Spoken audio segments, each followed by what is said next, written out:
Good afternoon, ladies and gentlemen, and welcome to today's webinar. We have a dense program with a lot of, I think, interesting subjects. Of course, the first thing is the Global Business Barometer. This is a program run by the Austrian National Chamber together with the Economics University of Vienna, where we ask all the different companies, the subsidiaries of Austrian companies, about what they feel about the country. Following this, we will have the chief economist of BCR, the subsidiary of Erste Bank, who is probably the foremost financial pundit, to say so, here when it comes to the Romanian economy.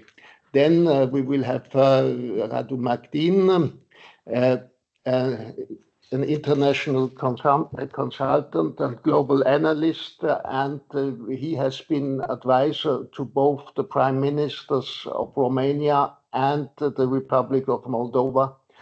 And for both, we are very, very happy to have such authorities on Romanian politics and the economy here with us today.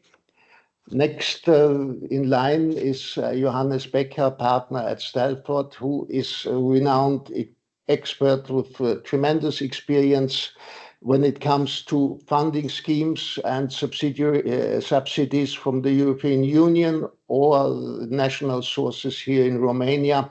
So if you're interested in where to get money for your projects, for your plans, he is the person to go to.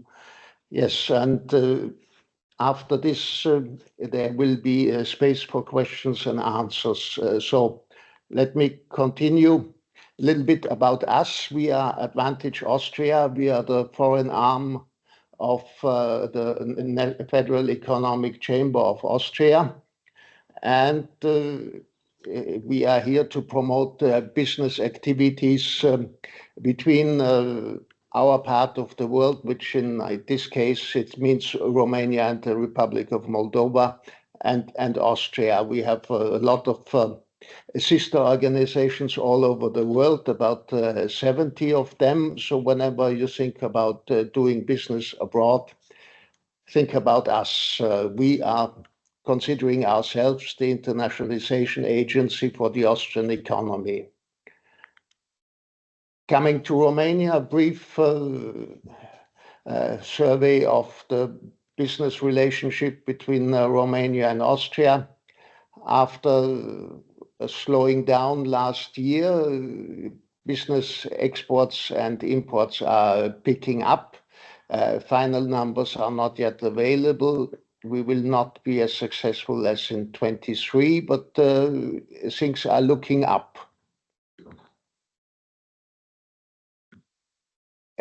Top Austrian exports are vehicles and parts and machinery of all kinds.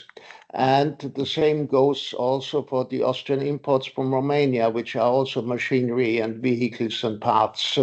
The order is slightly different, but the top three are the same, as it's usually the case in trade between developed economies. Austria is the second biggest foreign investor in Romania.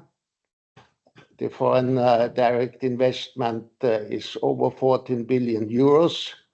And Romania is number 5 when it comes to foreign investment destinations for Austrian capitals. And this usually comes quite as a surprise.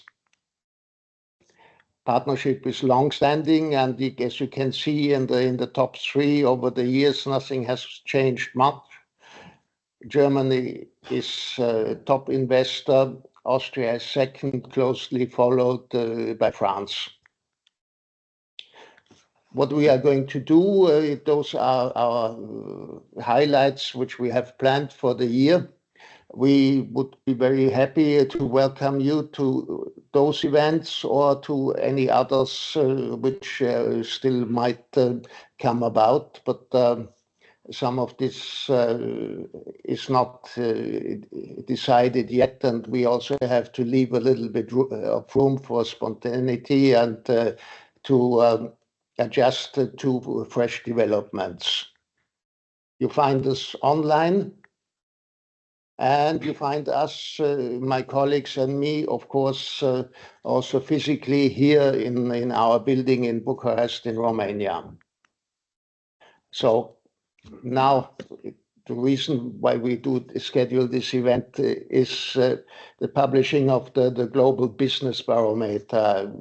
Was done an online survey, as I said, together with the University of Economics in Vienna, WU, and we got 105 respondents, which is more than we had last year, from all walks of business life. Service providers majority, but producers, operators of sales office as well, and also of all sizes, from single person representations to big companies. As you can see, the economic climate on the left, people were not very optimistic. When looking back, they said that, well, the facts were even worse than they first thought. But for the upcoming 12 months, optimism has grown a little, and we can see that, yes, things should be looking up a little bit. Coming the development of the company, this the key figures. Yeah, basically in the past 2 months it has not been too well, as I already showed on the last slide, and also for the coming 12 months people are not so optimistic when it comes to their own company.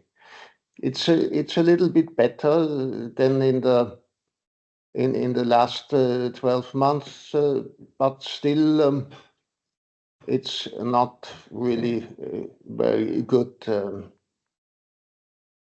And of interest always the factors about how is the business environment. Political stability has gone down in the opinion of you who have responded to this. The legal certainty, on the other hand, has gone up, but still it's, well, not really enchanting. And the other fields have been more or less the same. There is not much of change in sentiment. Same goes that the factors taxes, public subsidies, and crime and corruption are things where the opinion of the respondents has deteriorated a little bit compared to the last survey. Infrastructure is considered to have become a little bit better, which is at least a ray of sunshine in an otherwise rainy environment.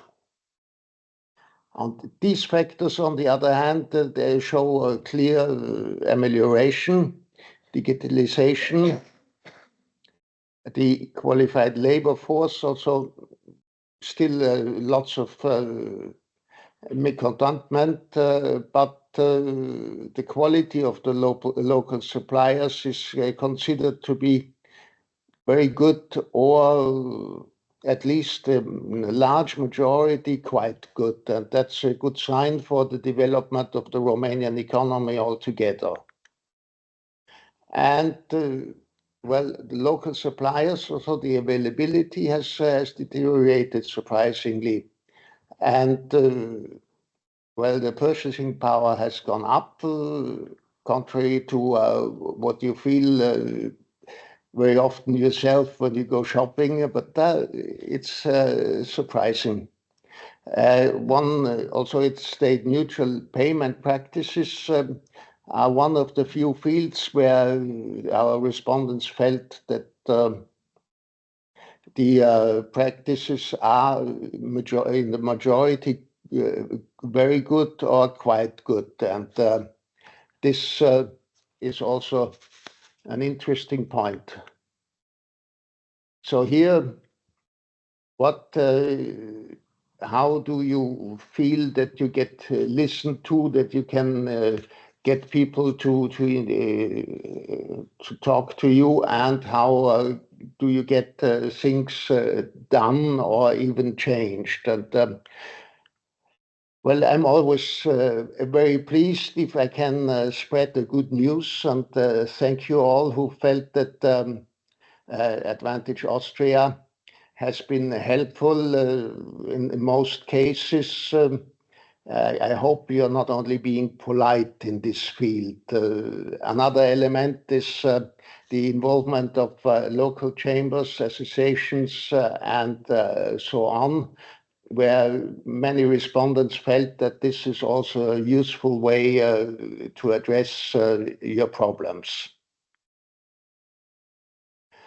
What is your biggest fear? Well, with a great distance to all other fears, it's the war in Ukraine, the Russian aggression, and the effects of this, not only militarily, which is still luckily limited to the poor country of Ukraine, and but also the whole tensions which result from that. All other fields, competition, the globalization, and the disglobalization is not as important in your considerations. Our question about artificial intelligence, yes, it's going to become more and more important. It's not a sharp increase, but it's an increase, and both in your companies as well as in the country, the use of artificial intelligence will certainly increase.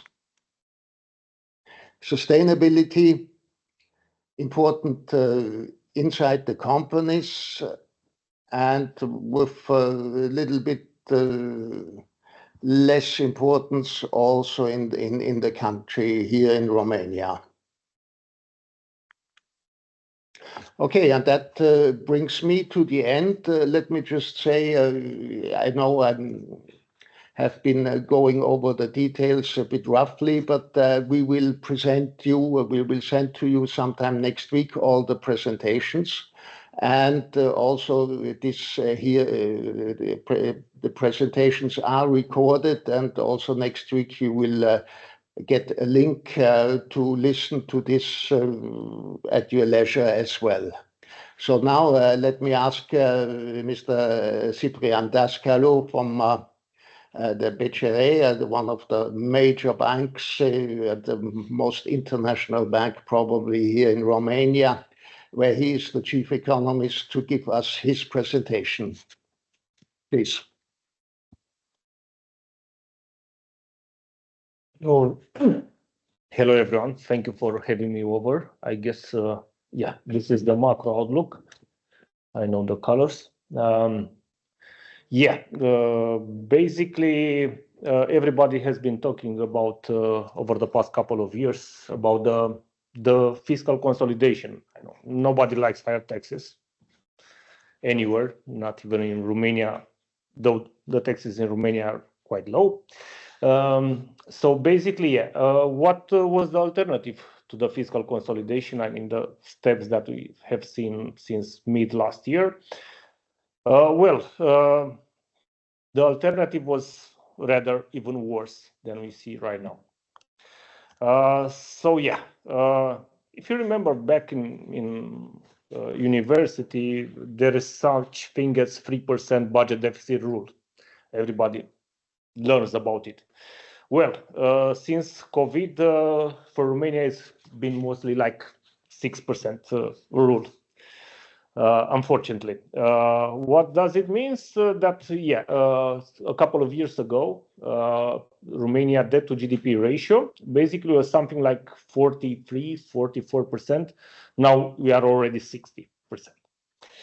And the issue in Romania, it's that most of the revenues actually, if you saw in 2020, all the revenues in 2020 actually were spent on public sector wages, public sector pensions, and interest payments, kind of what we call rigid expenditure, the thing that you can't cut out unless you bear like a huge political cost or default. Hope not. The problem in Romania, a lot of people are looking around and say, okay, we should cut spending. And I just kind of visualize to you that you don't have too much spending cuts in terms of room, where 90% of your spending, it's virtually very, very rigid. So the issue is, I guess, it's the revenues. You can see Romania, except Ireland, which is more or less of, let's say, fiscal, let's say,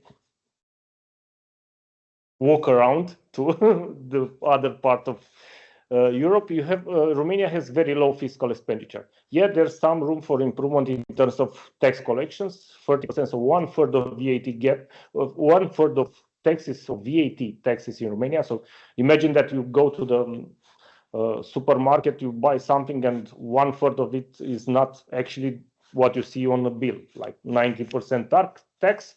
The is not from you, but in general. So 1/3 of the VAT is not collected. If you go with this VAT gap, so basically this is the difference between what the state collects and what people are spending. If we gonna get something like even like in Poland, that will be something like more than 1% of GDP in extra revenues. If we manage to reach, like, don't know, the level of Bulgaria, which was pretty much similar to Romania like 10 years ago, then that will bring additional taxes, something like 2 percentage points of GDP. So yeah, we are talking about the 6 percentage points of GDP deficit. Imagine that 2% of this, so 1/3 of this, you can solve it by better collections, but who knows? Romania has been on a roller coaster over the past 12 months. You can see the spread versus Germany. You can see the yields in euro. Yields for Romania were above 7%. Spread versus Germany, almost like 500 basis points. So yeah, imagine like for a company borrowing, competing with a similar company in Germany, that will be 5 percentage points additional cost.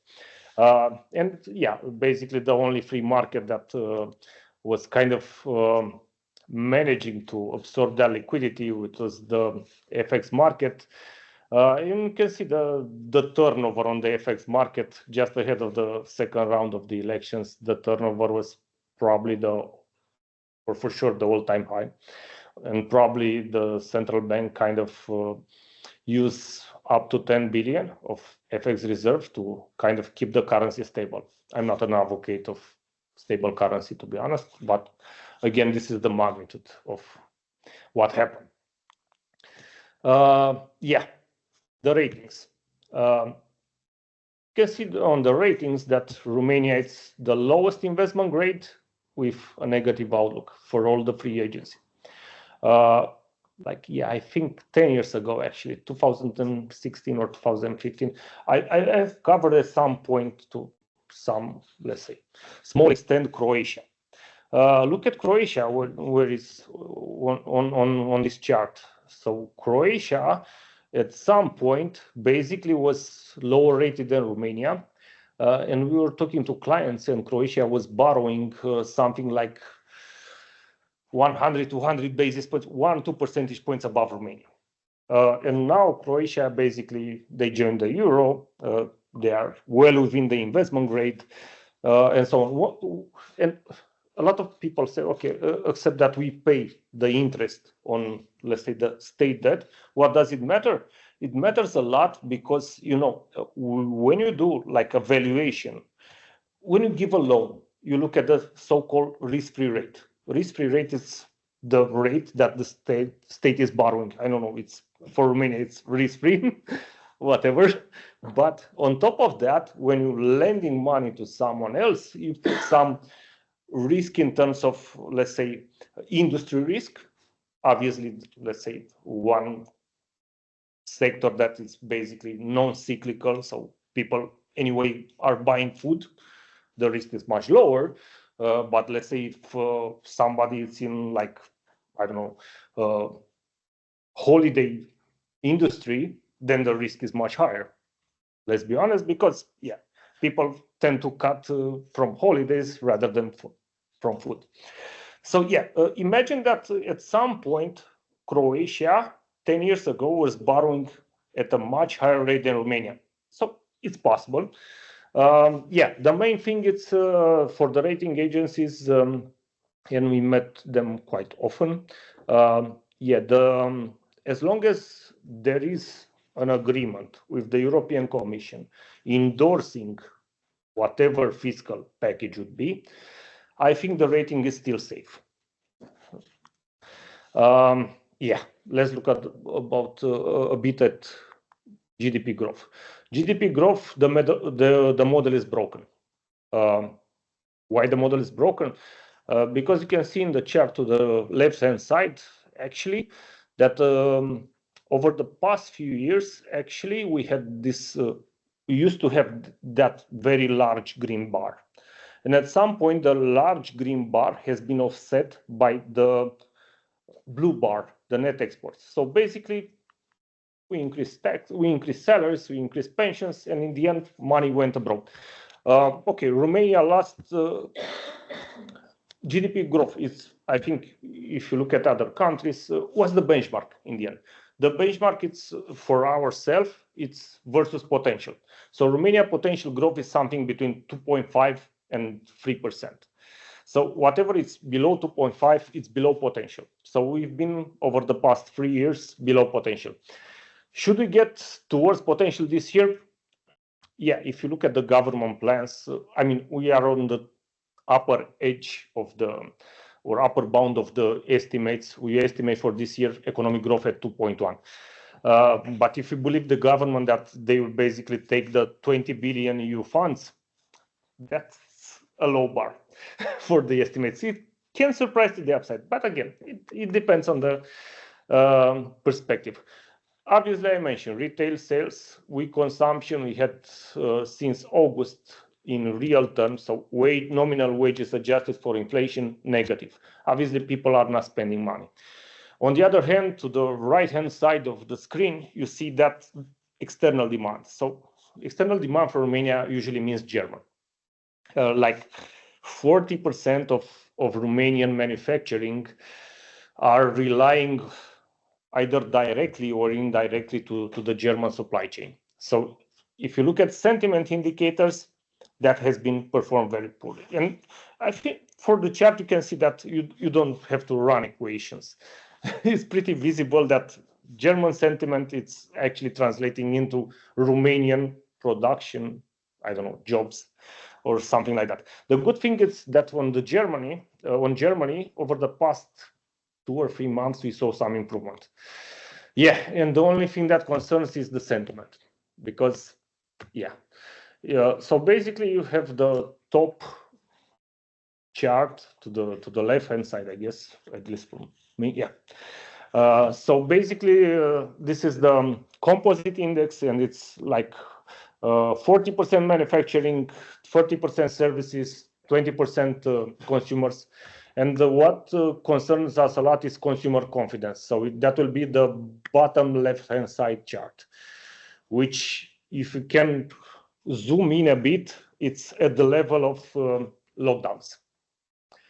And yeah, without an improvement in consumer confidence, I guess the recovery will be, let's say, slower than normally you should see via this kind of external stimulus, fiscal stimulus, and at some point, I think even monetary stimulus, because we expect interest rate to go down. Labor market, I think this was upon demand, this chart. Labor market not that tight anymore, easing a bit, but wage growth, as I already mentioned, already turned negative. Wages in private sector, obviously, still quite high.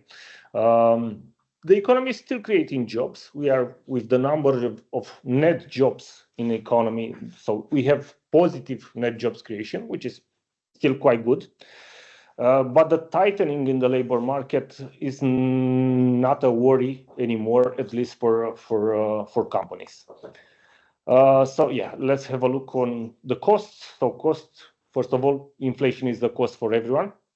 So we start the cost of inflation, then interest rates. Obviously, the central bank wants to basically manage the cost with rates and foreign exchange.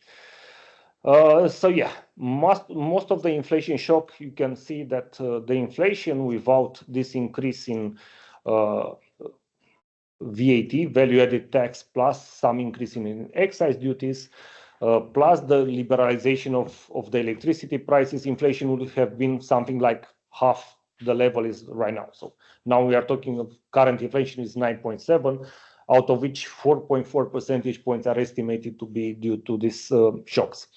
What's the outlook? Yeah, inflation should go down, but we expect to go down in the second part of the year once this basically shocks drop out of statistical base. Again, inflation means an increase in something, right? You inflate something because people will say, okay, inflation is not going down because I'm going to the same store and paying more. But is the pace of increase is the second derivative. So yeah, our expectation is that at some point the central bank will cut rates. Definitely that will be very good for businesses. You can see Romania rates with Hungary at the same level. The difference is the blue bar. The dark blue bar, basically Romania has to pay higher rates than Hungary because we have to finance these deficits. I mean, you lend to someone money, he needs money. Romania needs something like 7.9 of GDP.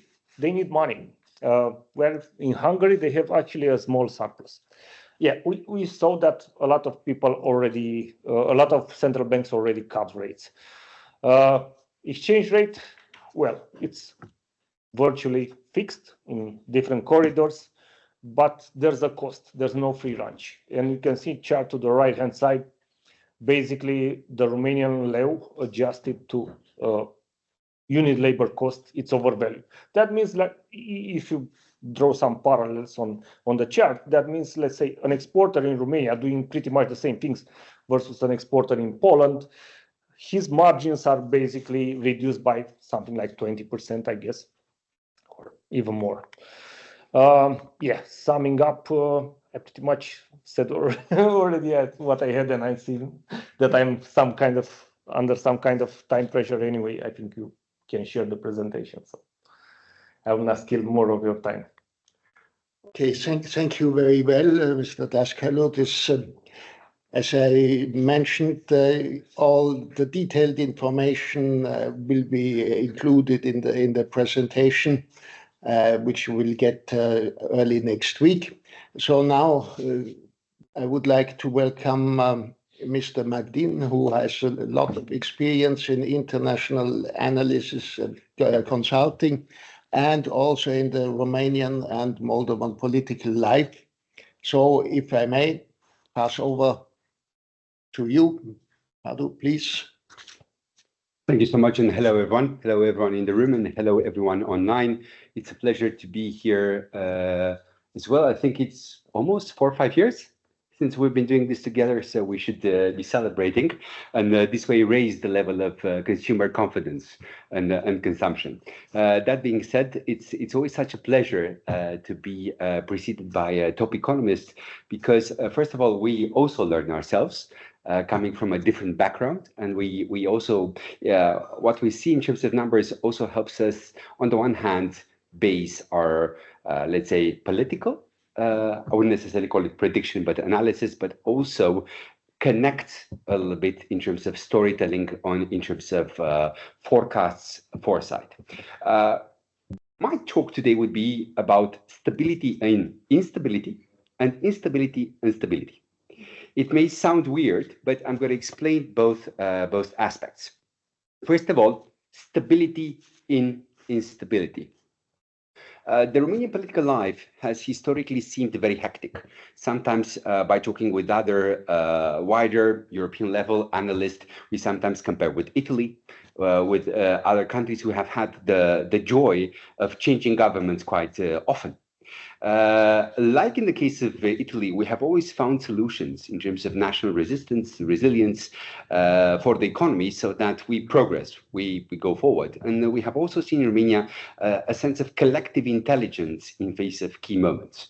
And this is what I mean by stability and instability, because with all this noise in Romania, we tend to forget the signal. And some of the signals are, for example, OECD. The Romanian political class is highly mobilized for our country to join the OECD and to make sure that we fill everything that's needed in the weeks and months to come so that we can have this victory in terms of country plan. It's not as sex appealing as EU or NATO, because in our political history, EU was linked to prosperity, and it has delivered. NATO was linked to security, and it has delivered. But OECD nonetheless is, I would say, one of the important signals, and reforms linked to OECD are something which are an element of stability across the current governmental coalition, but also I would dare say it's an objective shared by the opposition. Separate from that, this element of stability, everybody's aware, irrespective of political language, political discourse, political criticism, that we have a problem with the accounts. To put it very, diplomatically, in the sense that we need to cut our deficits. And we are right now in an area where, on the one hand, there is awareness on that, but there is disagreement, I would dare say, on the calendar, and on the possible scapegoat. Now, of course, depending on the political intelligence in all teams, political scapegoats in case the economy goes bad are, depending on the political appetite also of the political players, the president, the case for Băsescu, more than a decade ago, because Băsescu thought that a courageous step forward would bring him historic recognition. It did not. People hated his guts in around 2 years from that moment on. The prime minister, back then the prime minister Boc was exhausted as well, but not to the level of Băsescu. And sometimes, depending on the political history of different democracies, sometimes ministers of finance get politically banned. Now, I would dare say that our Minister of Finance, who I find very competent, has a political future for two reasons. First of all, he's competent. And second of all, I think that the Prime Minister is also doing him a big favor, because in the past few months, our Prime Minister has pretty much taken the hit of everything that has to do with elements of cutting down the deficits, cutting down any elements of unbalance. Now, this has, of course, a consequence. Speaking of stability and instability, he's also very likely to have political problems in the months to come, because, of course, when you're coming with a certain amount of popularity into politics, and then people have the feeling that you're vulnerable due to the measures that you're taking, you may be contested. So the main message we have towards investors in Q1 is things are set in motion right now for a possible change of prime minister in the weeks or months to come. If the prime minister escapes Q1 or Q2, there is no more need to change the current prime minister. But there will be high pressure, political pressure within the coalition, whether in this form or another form. There will be a high temptation to put things in motion so that we have a change of prime minister. Now, of course, there are different scenarios. In some scenarios, you keep the current coalition. Speaking about stability and instability, I would say that the instincts of the coalition are to keep the coalition, but have just a personal change at the level of the prime minister. And this is why, for example, in terms of public speech, you have a series of messaging from partner parties towards the PNL, in the sense that if the PNL decides a change, then of course we may embrace it. If not, we will be, let's see what's happening. So Our Prime Minister is under political stress in Q1, possibly Q2. And if he survives, there is no more need to change the Prime Minister because you can keep then the rotation next spring with the Prime Minister from the Social Democrats. But this political danger that Bolojan is facing is real in Q1 and the latest Q2. So either the Prime Minister changes a little bit his political acumen, negotiates more, makes more friends in politics, in business, in the media, or he's likely to essentially retire back to Bihor or Orada in a few months' time. That being said, let's move a little bit to instability amid stability. We have managed to stabilize our accounts for the moment, and I think it's a trend that everybody's aware of within the ruling coalition, and I would dare say also the opposition from our conversations as analysts. That being said, and this is an element of stability, there is instability in the sense that now part of the political class believes that the danger is out. Because a few months ago, if you remember, there was a certain sense of panic that, oh my God, we may be downgraded. But now the political class, being insured by elements of, let's say, public data from the Ministry of Finance, the National Bank, and so on, believe that perhaps now the situation is not so bad. So some political volatility is not necessarily a problem because, to quote somebody from the ruling coalition, the bad times are gone. Now they're almost gray, but nonetheless, they can go for the better. So this element of instability, I have to signal to you as well, and it signals that, in fact, we haven't matured too much in terms of, let's say, mainstream politics. So yes, there is an understanding as regards the deficit cutting and the unbalances element, but not necessarily this is linked to personalities. I say this, why? Because I think there is a mismatch in between the political class perception on what's needed and who's needed and the investor perception. So, for example, by talking quite a lot with people who are in organizations who are investing into our Eurobonds, these people like a lot Prime Minister Bolojan and would not necessarily like for him to be changed. Now, I'm putting this very diplomatically.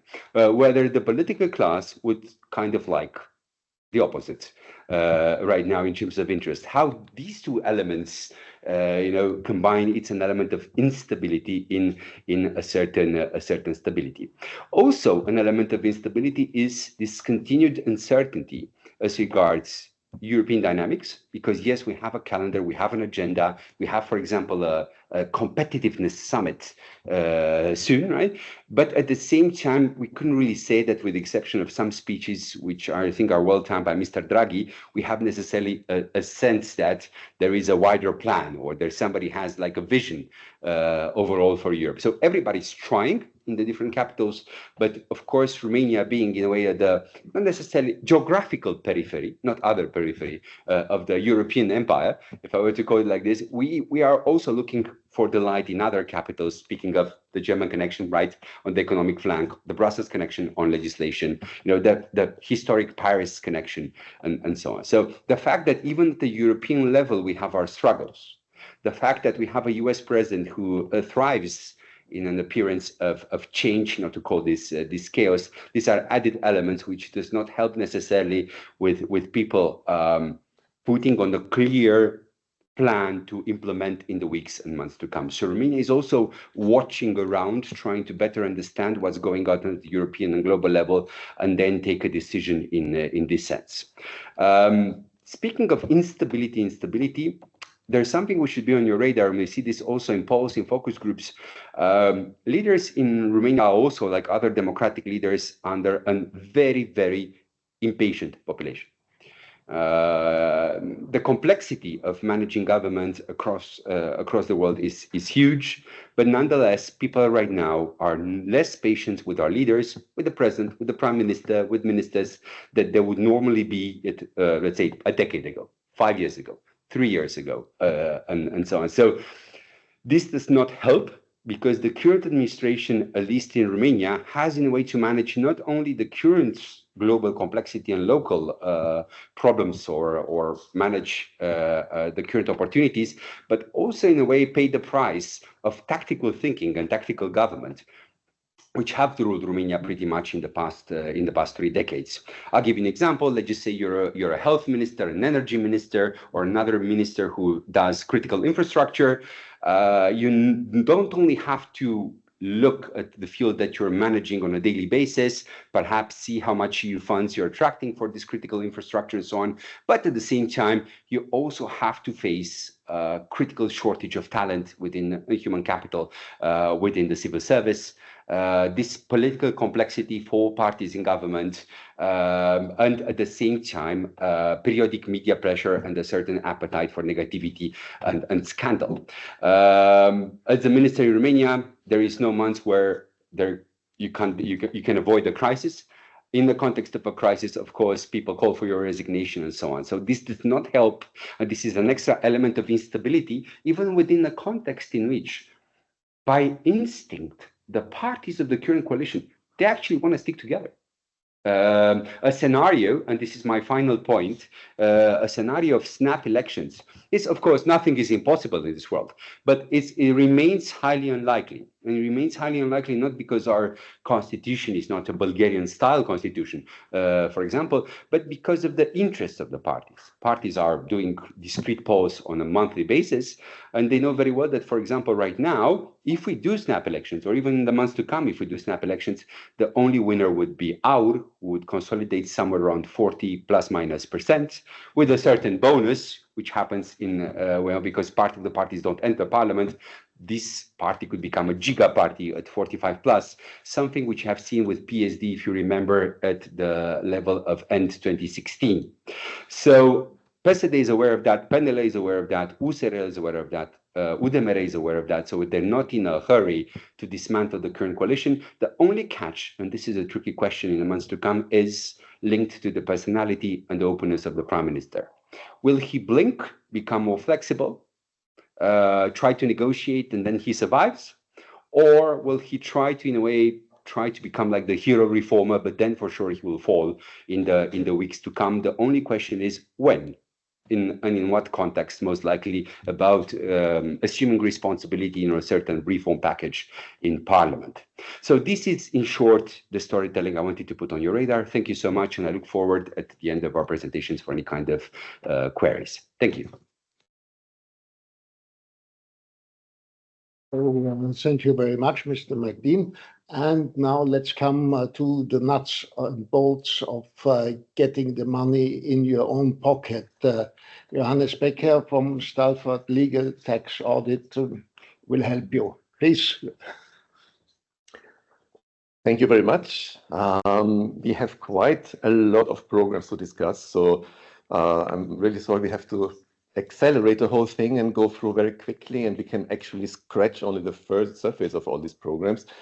It is, let's say, if I may give a little bit of a spoiler already, wait until the end, because in the end I have some very interesting news that did not even make it into the slides. That's how brand new they are. But stay with us and you will not regret it. So first of all, let's talk about the structural and cohesion funds, the usual 7 years program. As you see, it's until 2027, so we are already very close to the end of it. Most of the grants for companies have already been earmarked. Basically, the projects that have been submitted are already in implementation. But still, there are almost 300 new programs that are expected to start in 2026. The major majority for public authorities, mostly for urban development, hospitals, education, etc. Roughly 40 programs are still going to start this year that will provide funds directly to investments of companies or for training of employees. And I just want to mention one that maybe might be a little bit more interesting than the other ones, that is under the framework of the European Just Transition Fund, which until now worked horribly badly in Romania. It's a complete disaster. So even though this program basically started also in 2021, until now we have an absorption rate of 2% or something like this of the grants. This is why it is now being rethought. Transition Fund is thought for regions of Romania and of other countries that suffer from the energy transfer from fossil fuels to other kinds of industries and other kinds of fuels. In Romania, it's only possible in Prahova, Gorj, Dolj, Galați, Mureș, and Hunedoara, these 6 counties of Romania, to submit projects. And there are currently 2 new programs that I think are most important for you that are under development. First of all, it is a program for SMEs and large companies for industrial development of strategic technologies, where we have 188 million euros. Too many details are not available yet, so it is still a little bit a closed box, and we have to wait until more details are being published. And the second one is a program for energy efficiency in industry, only for large companies participating in the ETS scheme, which are not so many in these 6 counties actually. So all of these companies that are in the ETS scheme in the 6 counties actually have good chances, I would say, to have projects approved. Let's move to the next one, which is at the moment, let's say, more attractive and a little bit bigger chapter. That's the EU Modernization Fund. Modernization Fund is linked always to the price of a carbon permits. Romania can receive approximately the equivalent of about 200 million carbon permits that are now at 85 euros each. So we're talking about 16, 17 billion euros that Romania can use for projects from these grants. Only energy-related projects and programs. We had already several sessions in 23, 24, 25 for renewable energy. So I'm not very sure if we will have more sessions for photovoltaics, for wind and hydropower, because these are more or less closed now. But there are more programs to come until 2030. First of all, energy storage, e-mobility, energy efficiency, and later then some other topics that have not yet even been started very well, and we don't know too many details about. But let me go into the ones that we know something about already. First of all, we have one for energy efficiency, but very narrowly defined. So it's energy efficiency projects only for companies producing construction materials that are used for infrastructure development. Yeah? It's a little bit complicated, yeah? But of course we have huge investments in Romanian infrastructure, so we need also construction materials. That's the idea behind it. It is only for replacement of production equipment with more energy efficient equipment. So it is not for a greenfield company. It is really just for an existing company and existing production facilities. And we assume that submission will be possible maybe towards the end of the first quarter, more likely in the second quarter 2026. So it is currently under preparation, but it's quite advanced already, the whole program. The second one is the program for energy storage in batteries, where we have some information that are already about a year old, and we're all waiting that this project would actually start, which means that we expect some changes because there are some strange situations or strange conditions. For instance, that even though the facility must not be connected to production facility of renewable energy, still you are allowed to store only renewable energy that comes from the grid. And that's quite a strange construction. We don't know what only means, and we don't know for which period and how you can actually prove it. Yeah. So this is maybe going to change, but we also expect maybe Q2, Q3 possibility to submit some applications for batteries. Then we have a program for electric trucks that I'm going only very shortly over. It is a program that finances the price difference between a diesel truck and an electric truck.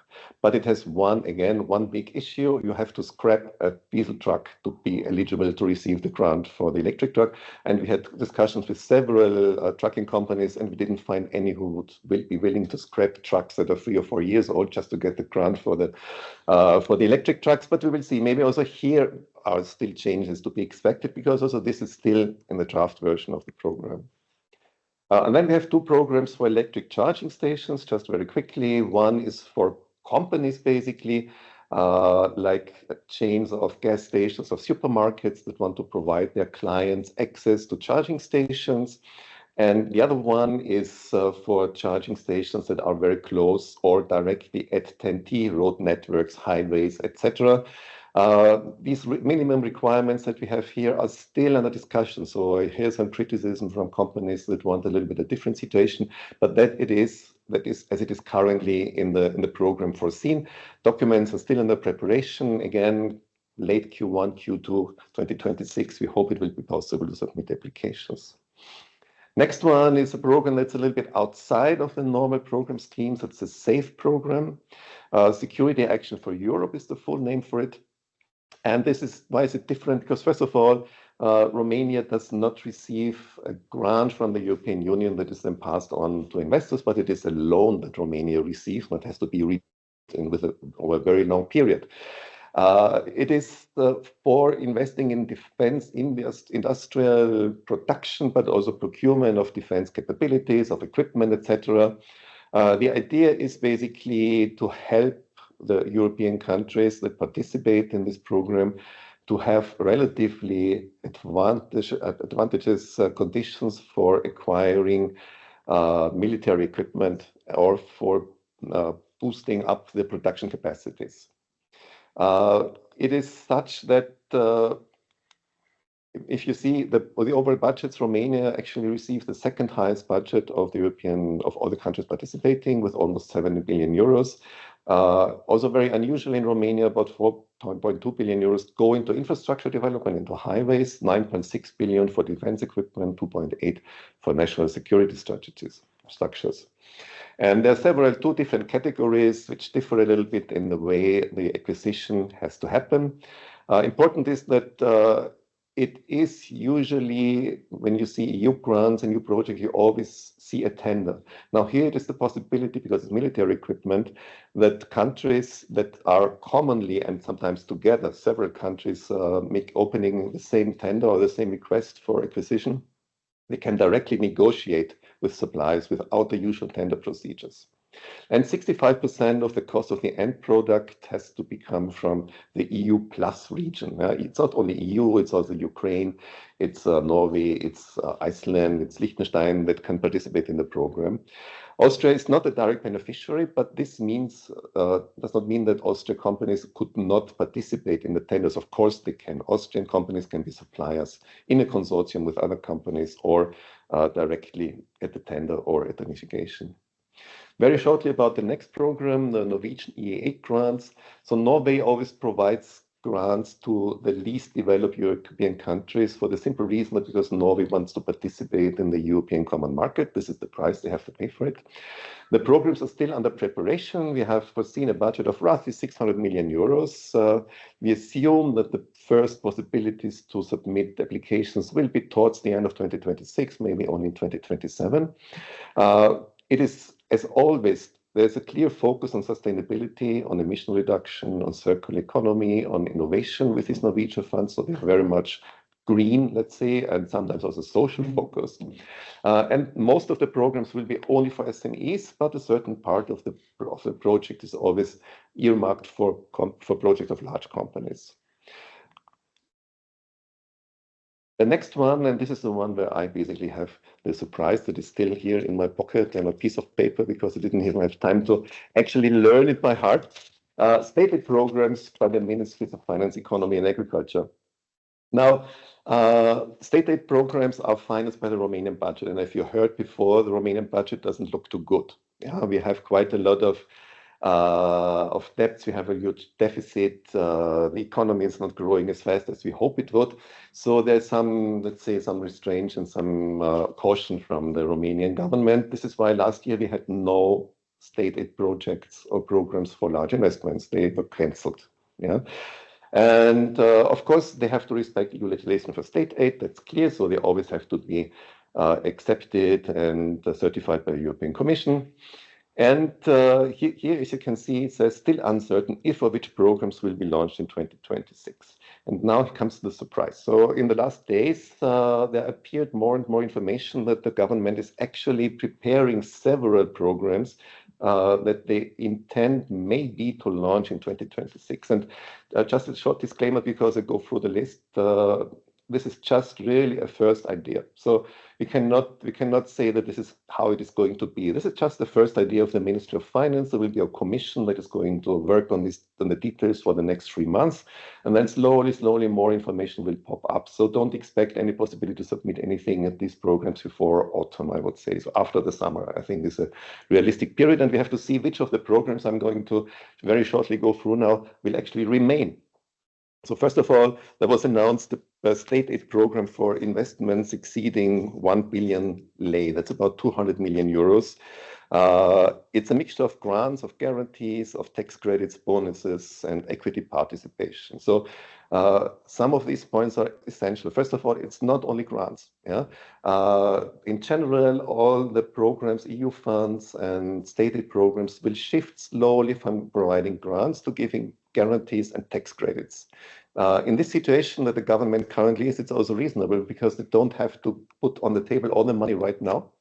But basically, they reduce the taxes for these new investments over a period of the first 5 or 7 years, and they don't feel it so badly in the budget in the first years. Then, if you compare it with other projects and programs from state and from the past, where they have to pay the full grant within 1 or 2 years after the project has been approved. A second program is very similar, actually, also a little bit broader, focusing on sectors where companies invest, where Romania still has a deficit in the external trade balance. Yeah, I think it's not a good idea because grants should focus on sectors of the economy that work well and not finance sectors of the economy that until now did not work well. Yeah, but that's the idea.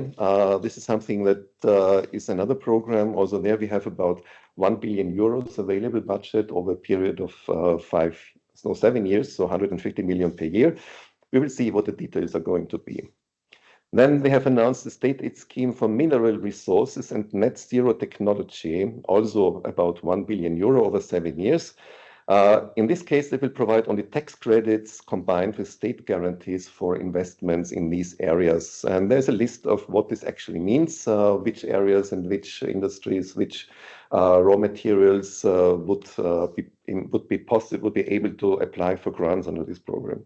Then there's a scheme that's called now Tech Up scheme.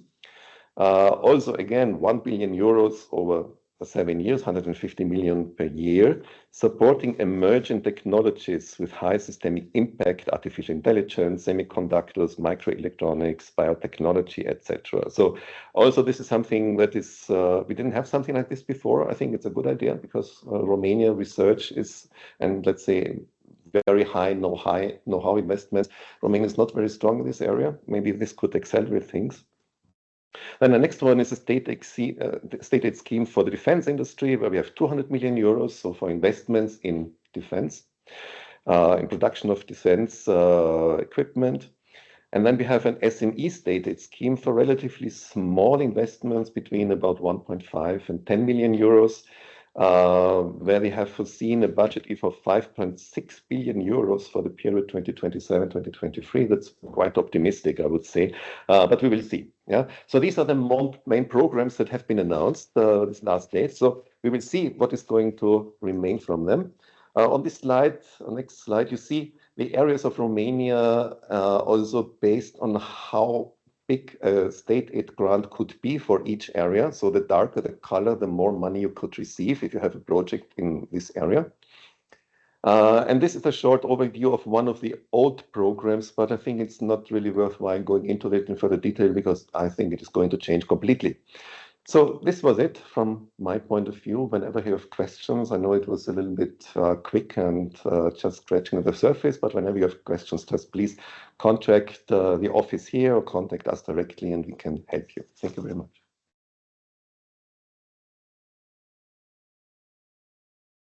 So, yes, also from my side, a big thank you to our presenters who have managed not only to give us a lot of information in a very short time, but who are still available for your questions. So if you would please, if you haven't done it already, put your questions in the chat, and then we can see what our presenters can answer from their knowledge. Some questions, of course, I have felt in the past remained quite unanswerable. So first question, what is the single most realistic action Romanian businesses can take in the next 12 months to strengthen competitiveness and reduce exclusion in the workforce, customer access or supply chain? And what is the one metric you would use to prove it worked? So who would like to answer this one question? No? Cyprian? Sorry, I didn't got a question. Okay. It's very technical. If you could repeat it. Sorry, can you repeat the question, please? Yes, of course. What is the single most realistic action Romanian businesses can take in the next 12 months to strengthen competitiveness and reduce exclusion in the workforce, customer access or supply chain? And what's the one metric you would use to prove it worked? I have to say, this feels like a lot of questions rolled into one. So, Should I get there? please. So yeah, I think first of all, it's investment in the workforce. Basically, if you look at all the metrics, Romania doesn't stand out very well in terms of workforce qualification. And actually, all the companies that we saw doing business, they want basically to become more competitive via investing in their workforce. The state does something, and actually it's infrastructure. That includes also customer access and so on. The supply chain infrastructure helps a lot because, as I mentioned in my presentation, basically you have something connected to Germany, let's say. So the further you go out of the Germany supply chain, the higher the costs, right? I mean, it is a bit counterintuitive when basically you have a shock in German industry. Why the first to suffer is basically the Romanian supplier. Because it's a very small margin. We are not doing high-tech stuff. We are doing like, I don't know, seatbelts, for example. And if you look at the German industry, basically you have in Sebeș, you have the gears, right? Because you need to supply very close to the assembly factor. If you go further, you have basically the seat belts in Brașov. You get some chairs in Iași. So basically, we have to understand how things are working, yeah. And the infrastructure, if the government manages at some point to get that highway over the mountains, imagine that in eastern part of Romania, unemployment is 10% plus. The average unemployment for the country is something like 5.96%, right? So double the unemployment, half the wages, available workforce. Everybody's complaining. If you basically go to the western part of Romania, the unemployment is like in Bukarest. The unemployment in Bukarest, let's be honest, is negative. I think for the residents is negative, the unemployment. So yeah, I think the main thing is to invest in people. And yeah, things are moving, perhaps not as fast as we would like to. So okay. I hope I managed to. Thank you. Maybe another question for you, but also for others. What strategies need to be found to attract more foreign investment? Well, personally, I have to say Romania has been very, very successful in attracting foreign investment already. And to attract more of it, well, I would be interested to know that as well. Okay, I just saw some of the government plans they were just presented to attract more foreign investments. The issue in Romania is that it can take quite a long time to get connected to the electricity grid or to gas grid. It's not about the money. It's not even about the road infrastructure. Usually, if you look at OECD, Radu mentioned the OECD aim. If you look at OECD surveys, it's taken something like 6 quarters for a company, for a greenfield company, to get connected to the infrastructure, basic infrastructure grids. So I think this. Okay. If Radu can add, please. I have good news and I have bad news. Now I have let's start with the bad news, as the saying goes in Romania. We may not be fast enough in doing some changes as needed by the speed of the current year. Now, the good news the ministers are aware, and particularly some of the key economic ministers, of the fact that something must be given in return to bring more optimism to the market. How this is packaged, this relaunch package, it remains to be seen how much it inspires. Because if you remember, in December, Concordia, the largest employers organization, also came with some measures in the sense to stimulate the economy, to have the equivalent of a private sector relaunch plan suggested to the government. Now, in terms of competitiveness and speed, I think even this week you got some good news. One of the news which impressed me for the better, and I'm not always impressed for the better when I see political news, is a message from the Prime Minister on cutting on days and procedures as regards the screening of investments, strategic investments from outside into Romania. So they're trying. Are they fast enough? Not necessarily. Now I'm going to be very, very Macron. Are they loyal? For sure. Are they slow? For sure, but they're also trying. So I have to tell you this, that despite the elements of fighting in the coalition, the ministers actually talk to each other across parties. They try to find solutions, again, at the current speed, to make Romania more attractive and improve public sentiment on the economy. Thank you. So our next question, what is the atmosphere on waste management with municipalities and public-private partnership models? Yes, it seems that what I have heard some time ago, that in different municipalities there is quite an interest in doing public-private partnership models in this field. The concession system of refusal and waste management is not always working very well.